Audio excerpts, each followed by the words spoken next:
Hello friends, எல்லாருக்கும் வணக்கம். இந்த ஒரு வீடியோவில் நம்ம எதை பற்றி பார்க்க போகிறோம் அப்படின்னா, கூட்டுறவு நகைக்கடன் தள்ளுபடி, பயிர்க்கடன், நகைக்கடன் யார் யாருக்கெல்லாம் தள்ளுபடி, உங்களுடைய பேர் அந்த லிஸ்ட்டில் இருக்குதா இல்லையா அப்படின்றத நீங்கள் எப்படி தெரிஞ்சுக்கலாம், இதற்கு தேவையான ஆவணங்கள் ரொம்ப ரொம்ப முக்கியங்க. நான் சொல்லக்கூடிய இந்த ஆவணங்கள் எல்லாமே உங்கள் கிட்ட கரெக்டாக இருக்கிற பட்சத்தில் உங்களுக்கும் நகைக்கடன் தள்ளுபடிக்கான வாய்ப்புகள் இருக்குது. பயிர்க்கடன் தள்ளுபடி ஆகிறதுக்கான வாய்ப்புகள் இருக்குது.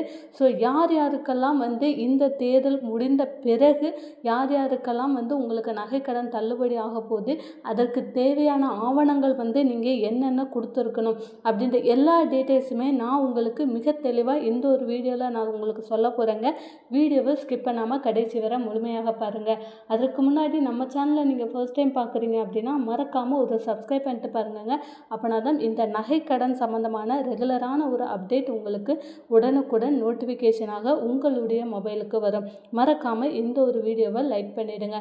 இப்போ பார்த்தீங்க அப்படின்னா தேர்தல் முடிஞ்சு போச்சு. நகைக்கடன் எப்போ தள்ளுபடி ஆகும், பயிர்க்கடன் எப்போ தள்ளுபடி ஆக போகுது அப்படின்றத தான் பார்க்க போகிறோம். அதுக்கு தேவையான ஆவணங்கள்னு பார்த்திங்க அப்படின்னா நம்மளுடைய குடும்ப அட்டை ரொம்ப ரொம்ப முக்கியமான ஆவணங்க. ஸோ எல்லோருக்கிட்டேயுமே கண்டிப்பாக குடும்ப அட்டை இருக்கும். அதாவது இப்போ புதிதாக நீங்கள் விண்ணப்பித்தவர்களாக நீங்கள் இருக்கிறீங்க, அதாவது எனக்கு இன்னும் ரேஷன் கார்டே வரலங்க, ஆனால் எனக்கு நகைக்கடன் தள்ளுபடி கிடைக்குமா கிடைக்காதா அப்படின்னு கேட்டிங்க அப்படின்னா டவுட்டு தாங்க. ஏன்னா இந்த நகைக்கடன் மற்றும் பயிர்க்கடன் தள்ளுபடிக்கு உங்களுக்கு ரேஷன் கார்டு அப்படின்றது முக்கியம். ரேஷன் கார்டு மட்டும் போதுமா கேட்டிங்கன்னா கண்டிப்பாக கிடையாது. இன்னும் நிறைய ஆவணங்கள் முக்கியம். என்னென்ன ஆவணங்கள் அப்படின்றத நம்ம ஒன் பை ஒன்னாக பார்க்கலாம். கடந்த 2021 தள்ளுபடி பண்ண மாதிரி இந்த தடவை எல்லோருக்குமே, அதாவது நகை அடகு வைத்திருக்கக்கூடிய கூட்டுறவு வங்கிகளில் நகை அடகு வைத்திருக்கக்கூடிய எல்லோருக்குமே தள்ளுபடி அப்படின்ற ஒன்று கண்டிப்பாக கிடையாது. குறிப்பிட்ட சிலருக்கு தான், அதாவது தகுதி வாய்ந்தவர்கள், தகுதி அற்றவர்கள் அப்படின்ற மாதிரியான 2 பட்டியலை தயாரிக்கிறாங்க.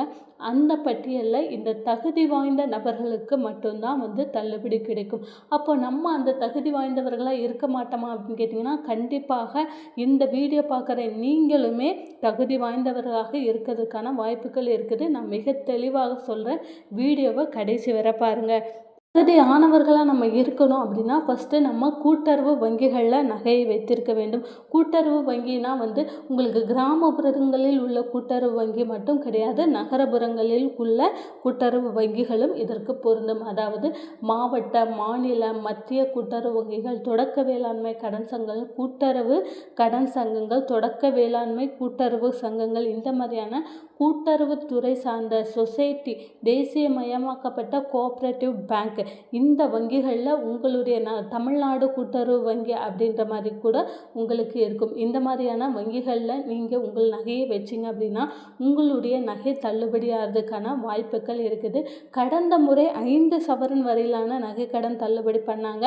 ஆனால் இந்த தடவை உங்களுக்கு 5 சவரன் பண்ணாட்டிலும் குறிப்பிட்ட தொகை, குறிப்பிட்ட சவரன் இல்லை பார்த்தீங்க அப்படின்னா பாதி தொகை நீங்களும் பாதி தொகை அரசாங்கம், இந்த மாதிரி செலுத்துறதுக்கான ஸ்கீம்ஸும் வரப்போகுது. ஏன்னு பார்த்தீங்க அப்படின்னா நகை விலை நமக்கு அதிகமாக இருக்கக்கூடிய காரணத்தினால.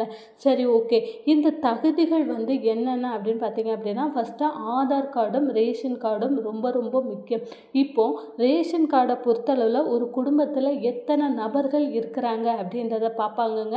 அந்த நபர்களில் யாருக்கெல்லாம், அதாவது யார் குறைவான அளவில் உங்கள் கூட்டுறவு வங்கிகளில் நகையை வச்சுருக்காங்க அப்படின்றத பார்ப்பாங்க. அந்த நபர், அந்த சம்மந்தப்பட்ட நபர், இப்போ ஒரு குடும்பத்தில் ஒரு நபருக்கு அந்த சம்மந்தப்பட்ட நபர் கண்டிப்பாக அரசு ஊழியராகவோ, மத்திய அரசு ஊழியராகவோ, வருமான வரி கட்டுபவராகவோ இருத்தல் கூடாது. இந்த மாதிரி இல்லாமல் இருந்தாலே நீங்கள் எலிஜிபிள் அப்படின்றது தான் சொல்லணும். அந்த ஒரு நபரை தேர்ந்தெடுத்து அவங்க எத்தனை சவரன் வரையிலான நகைக்கடன் வாங்கியிருக்காங்க, அந்த நகைக்கடனில் பணம் எவ்வளவு பணம் வாங்கியிருக்காங்க, எத்தனை முறை வட்டி கட்டியிருக்காங்க அப்படின்ற எல்லா டீட்டெயில்ஸுமே கூட்டுறவுத்துறை வங்கி அதிகாரிகள் சரி பார்ப்பாங்கங்க.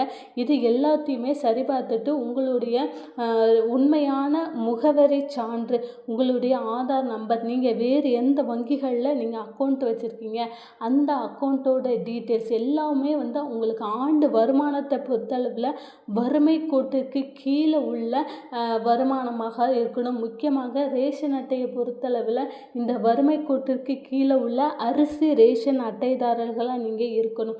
இந்த அரிசி ரேஷன் அட்டைதாரர்களாக நீங்கள் இருந்தீங்க அப்படின்னா மட்டும்தான் உங்களுக்கு நகைக்கடன் தள்ளுபடி ஆகிறதுக்கான வாய்ப்புகள் இருக்குது. நான் சொன்ன இந்த ஆவணங்கள் எல்லாத்தையுமே சரிவர பார்த்துட்டு உங்களுடைய மின்சார ரசீது அப்படின்றது ரொம்ப ரொம்ப முக்கியம். முகவரி சான்றுக்கு மின்சார ரசீது நீங்கள் கண்டிப்பாக கொடுக்கணும். ஓகேவா? ஸோ மின்சார ரசீது எல்லாம் கொடுத்ததுக்கப்புறம் எல்லா தகுதிகளும் இருக்கிற பட்சத்தில் உங்களுடைய பேரை நகைக்கடன் தள்ளுபடிக்கான லிஸ்ட்டில் சேர்க்கப்படுறதுக்கான வாய்ப்புகள் இருக்குதுங்க.